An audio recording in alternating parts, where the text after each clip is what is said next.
सबसे पहले इस कहानी के किरदारों के बारे में जानना बेहद जरूरी है। इस कहानी के दो सबसे अहम किरदार हैं, शिल्पी जैन और गौतम सिंह। इस घटना के समय शिल्पी जैन की उम्र 23 साल थी। शिल्पी पटना के एक बड़े बिजनेसमैन उज्जवल कुमार जैन की बेटी थी। 1999 के आसपास उज्जवल जैन पटना में कमला स्टोर्स नाम की रेडीमेड कपड़ों की एक बहुत बड़ी दुकान चलाया करते थे। शिल्पी जैन बचपन से ही पढ़ाई में काफी तेज थीं। पढ़ाई में तेज होने के साथ साथ शिल्पी दिखने में भी काफी खूबसूरत थीं। इन्होंने घटना के कुछ साल पहले ही मिस पटना का भी खिताब जीता था।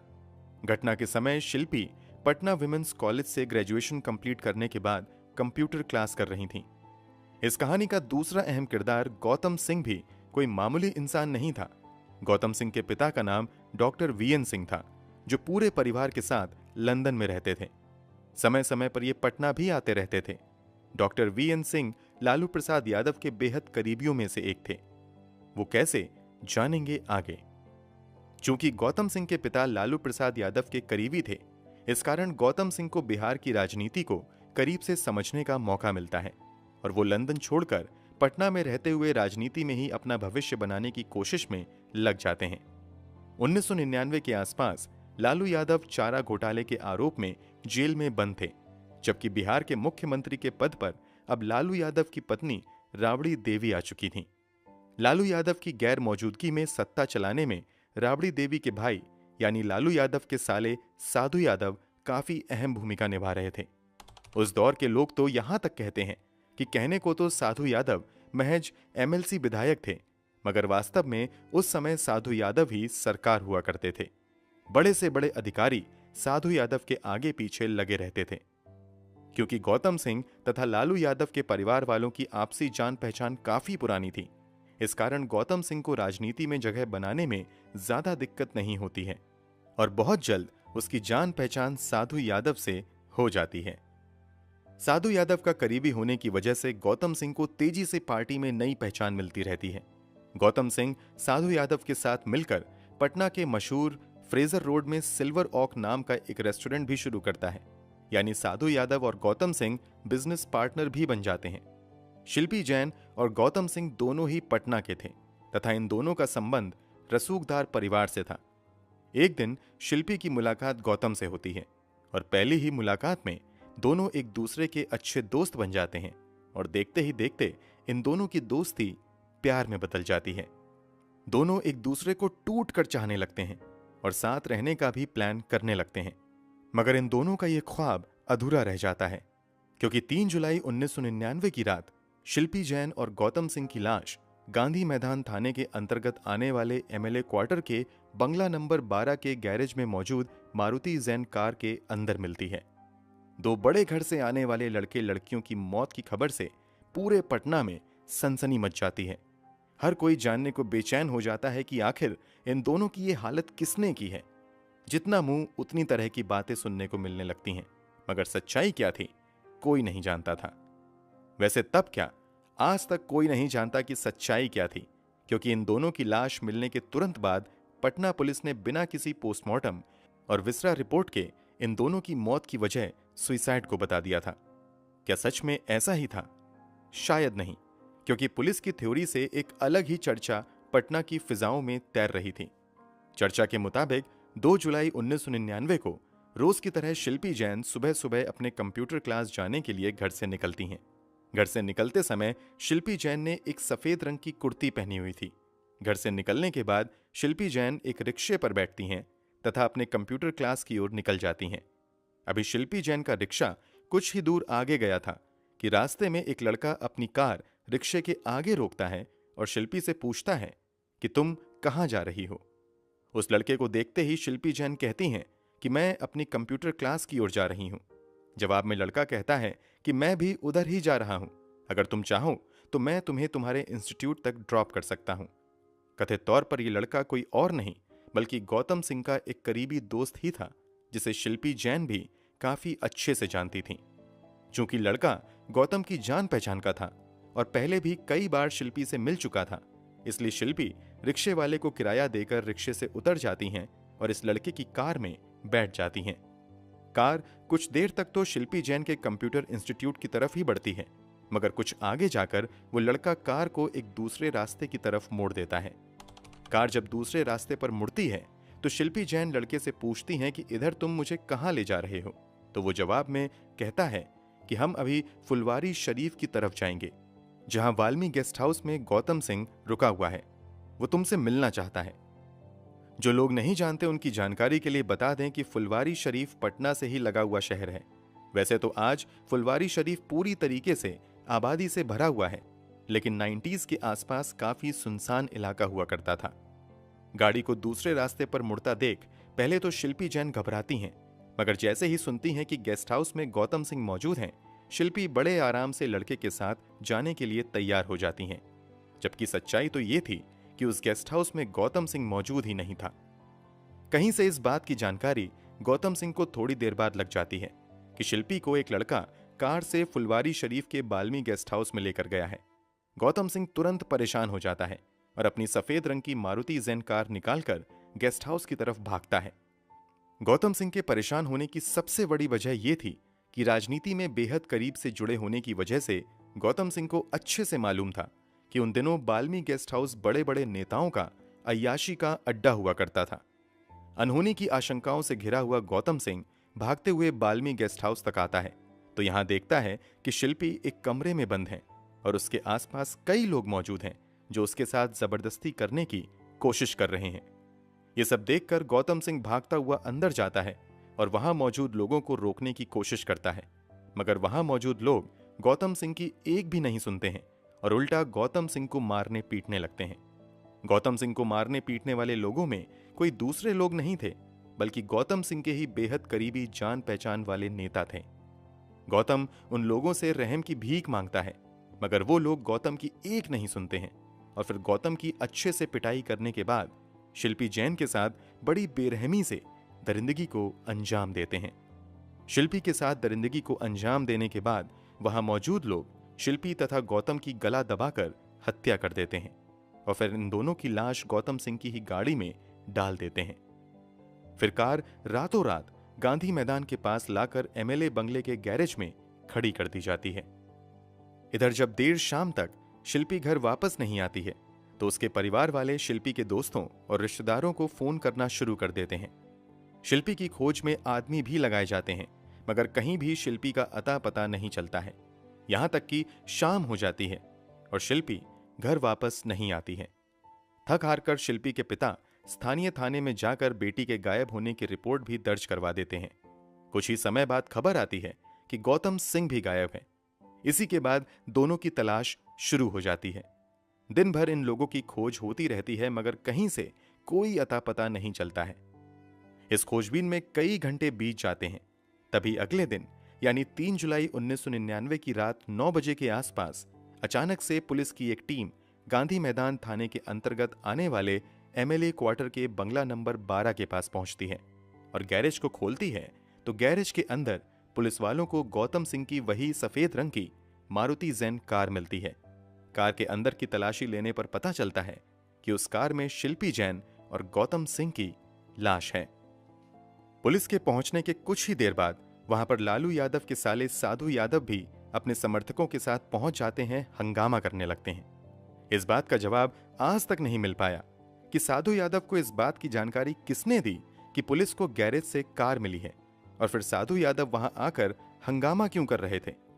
इस रात से भी आज तक पर्दा नहीं उठ पाया कि पुलिस को किसने खबर दी कि गैरेज के अंदर कार है और इस कार में शिल्पी और गौतम की लाश है। खैर, घर से तो शिल्पी सफेद रंग की कुर्ती पहनकर निकली थी, मगर जब कार में उसकी लाश मिलती है तो एक कपड़े के नाम पर उसके शरीर पर सिर्फ गौतम का टी शर्ट था, जबकि गौतम बिल्कुल नंगी अवस्था में था। तब इन दोनों की लाश को करीब से देखने वाले लोगों के मुताबिक लाश को देखकर पूरा अंदाजा हो रहा था कि इन दोनों को बड़ी ही बेरहमी से मारा गया है। शिल्पी के शरीर पर जूतों से पिटाई के भी निशान थे। साधु यादव के समर्थकों के हंगामे के बीच पुलिस तुरंत इन दोनों की लाश को कब्जे में लेते हुए पोस्टमार्टम के लिए पीएमसीएच भेज देती है। ढंग से होना तो यह चाहिए था कि पुलिस वाले मौके पर ही कार से सबूत इकट्ठा करें या फिर कार को दूसरे क्रेन की मदद से खींचकर पुलिस थाने तक ले जाएं, मगर पटना पुलिस का एक कांस्टेबल उस कार को खुद ही चलाकर थाने तक लाता है इस कारण कार की स्टीयरिंग से अपराधी के फिंगरप्रिंट समेत कई अहम सबूत मिट जाते हैं। वैसे तो अक्सर पुलिस पर हर काम को काफी धीरे करने का आरोप लगता है, मगर शिल्पी जैन और गौतम सिंह के मामले में पटना पुलिस की एक अलग ही बेमिसाल तेजी देखने को मिलती है। अभी इन दोनों का पोस्टमार्टम और बिसरा रिपोर्ट आया भी नहीं था कि पुलिस वाले ऐलान कर देते हैं कि इन दोनों की मौत कार्बन मोनोऑक्साइड गैस की वजह से दम घुटने से हुई है। इधर रात के अंधेरे में ही दोनों का पोस्टमार्टम करवाया जाता है। गौतम सिंह के परिवार वाले अभी लंदन में ही थे। इसके बावजूद बिना उन लोगों की इजाजत के गौतम सिंह का अंतिम संस्कार रात के अंधेरे में ही पटना पुलिस द्वारा करवा दिया जाता है। इस अंतिम संस्कार में गौतम सिंह का कोई भी रिलेटिव शामिल नहीं हुआ था। आनन फानन में अगली सुबह शिल्पी जैन का भी अंतिम संस्कार कर दिया जाता है। अंतिम संस्कार के बाद जब पीएमसीएच से पोस्टमार्टम रिपोर्ट आती है तो उसमें मौत का कारण स्पष्ट नहीं किया जाता है। हालांकि यह संभावना जरूर जताई जाती है कि इन दोनों की मौत जहर खाने से हुई है। अब पटना पुलिस भी अपने पिछले बयान से पलटते हुए दावा करती है कि इन दोनों ने जहर खाकर आत्महत्या की है। पटना पुलिस का दावा एक तरफ था, दूसरी तरफ लोगों के बीच आम चर्चा ये चल रही थी कि पहले शिल्पी जैन के साथ बर्बरता से किया गया है और फिर इन दोनों की हत्या की गई है। पटना पुलिस के रवैये की वजह से लोगों का गुस्सा बढ़ने लगता है और विपक्षी पार्टियां भी राबड़ी देवी सरकार को घेरने लगती हैं। बिहार सरकार पर आरोप लगाया जाता है कि चूंकि इस केस का मास्टरमाइंड किसी और को नहीं बल्कि राबड़ी देवी के भाई साधु यादव को ही बताया जा रहा है, इस कारण पटना पुलिस और बिहार सरकार साधु यादव को ही बचाने के लिए सब कुछ कर रही है। बिहार सरकार से मामले की जांच सीबीआई से करवाने की मांग की जाने लगती है। पहले तो बिहार सरकार इस मांग पर कोई ध्यान नहीं देती है, मगर जब हंगामा बढ़ता है तो फाइनली बिहार की तत्कालीन मुख्यमंत्री राबड़ी देवी इस घटना के 2 महीने बाद यानी सितंबर महीने में मामले की जांच सीबीआई के हवाले कर देती हैं। इस मामले को अपने हाथ में लेते ही सीबीआई सबसे पहले शिल्पी जैन के वेजाइनल फ्लूइड को जांच के लिए हैदराबाद के फॉरेंसिक लैब में भेजती है। इसके अलावा फिर से हर पहलू की जांच सीबीआई द्वारा की जाती है। कुछ समय बाद जब हैदराबाद के फॉरेंसिक लैब से शिल्पी जैन की रिपोर्ट आती है तो पटना पुलिस के दावे से उलट एक दूसरा दावा सामने आता है। फॉरेंसिक रिपोर्ट के मुताबिक शिल्पी जैन के साथ 1 से अधिक लोगों ने बलात्कार किया था, क्योंकि वेजाइनल फ्लूइड में 1 से अधिक लोगों के सीमेन मिले थे। इस रिपोर्ट के आने के बाद अब सीबीआई इस केस के प्राइम सस्पेक्ट साधु यादव के डीएनए जांच की मांग करती है। डीएनए जांच से बिल्कुल साफ हो सकता था कि शिल्पी जैन के शरीर पर पाए गए सीमेन किसके हैं। साधु यादव से डीएनए जांच के लिए उनका ब्लड सैंपल मांगा जाता है, मगर साधु यादव डीएनए जांच से साफ इनकार कर देता है। कमाल की बात तो यह थी कि सीबीआई इस मामले में आगे कानूनी मदद भी नहीं लेती है।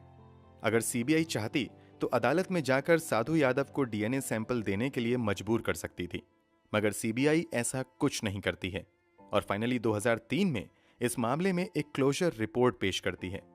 कोर्ट में सीबीआई द्वारा कहा जाता है कि उसे जांच में कुछ भी संदिग्ध नहीं मिला है, बल्कि जांच से यह बिल्कुल साफ है कि शिल्पी जैन और गौतम सिंह ने जहर खाकर ही आत्महत्या की है।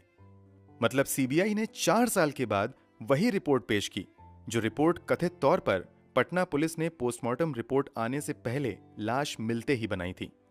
इसके बाद सवाल उठने लगता है कि अगर इन दोनों ने सुसाइड किया है तो फिर हैदराबाद के फॉरेंसिक लैब की रिपोर्ट के मुताबिक शिल्पी जैन के शरीर पर जो 1 से अधिक व्यक्ति के सीमेन के सैंपल मिले हैं वो कैसे आया।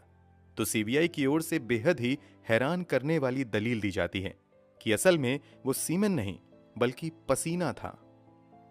इस तरह पहले पुलिस ने और फिर सीबीआई ने इस पूरे मामले को आत्महत्या का रूप दे दिया और इस केस की जांच बंद कर दी। शिल्पी जैन के परिवार वालों ने सीबीआई की इस जांच को सिरे से खारिज कर दिया और कहा कि सीबीआई ने दबाव में आकर गलत रिपोर्ट पेश की है, उनकी बेटी की हत्या हुई है। आपने ये बातें शायद पहले कभी नहीं सुनी होंगी, लेकिन कुछ दावों के मुताबिक गौतम के पिता डॉक्टर वीएन सिंह तथा लालू यादव का काफी करीबी रिश्ता था। आरोप तो यहां तक लगाए जाते हैं कि लालू यादव के मशहूर चारा घोटाले का पैसा हवाला के जरिए स्विस बैंक तक पहुंचाने में वीएन सिंह की भूमिका काफी अहम थी। लालू परिवार के इतने करीब रहने वाले वीएन सिंह के बेटे की जब रहस्यमयी तरीके से मौत हो गई तब भी उन्होंने एक बार भी न्याय के लिए आवाज नहीं उठाई। कम से कम मीडिया में तो ऐसी एक भी रिपोर्ट नहीं मिली जहां से ये बात सामने आई हो कि गौतम के परिवार वालों की ओर से न्याय की मांग की गई हो। दूसरी तरफ शिल्पी जैन के परिवार वाले लगातार इस केस की फिर से जांच करने की मांग करते रहे। यहां तक कि 2006 में शिल्पी जैन का भाई प्रशांत जैन इस मामले की फिर से जांच की मांग के लिए सुप्रीम कोर्ट जाने की तैयारी करने लगा। अभी वो अपनी तैयारियों में लगा ही हुआ था कि अचानक से 6 जनवरी 2006 को जब प्रशांत जैन वुड मार्केट स्थित अपने घर में दाखिल होने ही वाला था, तभी कुछ लोगों ने घर के दरवाजे से उसका अपहरण कर लिया। हालांकि अपहरण के 2 दिन बाद प्रशांत जैन को अपराधियों ने पटना और हाजीपुर को जोड़ने वाले महात्मा गांधी सेतु पर छोड़ दिया और प्रशांत जैन सही सलामत घर वापस आ गए। इसके बाद उन्होंने दोबारा कभी भी इस केस की फिर से जांच की मांग नहीं की और इस तरह शिल्पी जैन तथा गौतम सिंह की मृत्यु एक रहस्य बनकर रह गई और जो भी प्राइम सस्पेक्ट थे सभी आज भी चैन की जिंदगी जी रहे हैं। भले ही पुलिस और सीबीआई ने इसे एक आत्महत्या का केस बता दिया, मगर आज तक पुलिस वाले कुछ सवालों के जवाब नहीं दे पाए कि अगर इन दोनों ने आत्महत्या ही की थी तो आखिर इन दोनों ने कपड़े उतार कर आत्महत्या क्यों की? अगर इन दोनों ने आत्महत्या की है तो आखिर शिल्पी जैन के शरीर पर जूतों के निशान कैसे आए? जब साधु यादव ने अपना डीएनए सैंपल देने से मना कर दिया तो सीबीआई ने आगे कानूनी मदद क्यों नहीं ली? आखिर पुलिस को कैसे पता चला कि गैरेज के अंदर कार है और कार में 2 लाशें हैं और फिर यह खबर साधु यादव तक कैसे गई? पुलिस ने पोस्टमार्टम करने में इतनी जल्दबाजी क्यों की और गौतम सिंह का अंतिम संस्कार इतनी जल्दी क्यों किया गया? ऐसा नहीं है कि केवल पुलिस पर ही लापरवाही के आरोप लगे, बल्कि सीबीआई जांच के दौरान भी ये आरोप लगाया गया कि सीबीआई ने कई अहम सबूतों को जानबूझकर नजरअंदाज किया है। इस तरह के दर्जनों सवाल हैं जिसका जवाब ना तो सीबीआई दे पाई और ना ही पुलिस, और बिना जवाबों के ये केस अदालत की फाइलों में एक सुसाइड केस बनकर दबकर रह गया। दोस्तों, इस पूरे केस के बारे में आपकी क्या राय है? कमेंट बॉक्स में जरूर बताएं। अगर आपको हमारी मेहनत पसंद आई हो तो इस वीडियो को लाइक करते हुए शेयर भी करें। अगर आपने अब तक क्राइम की कहानी चैनल को सब्सक्राइब नहीं किया है तो जाने से पहले जल्दी से चैनल सब्सक्राइब कर लें। बेल आइकन दबाकर नोटिफिकेशन भी जरूर ऑन कर लें। धन्यवाद।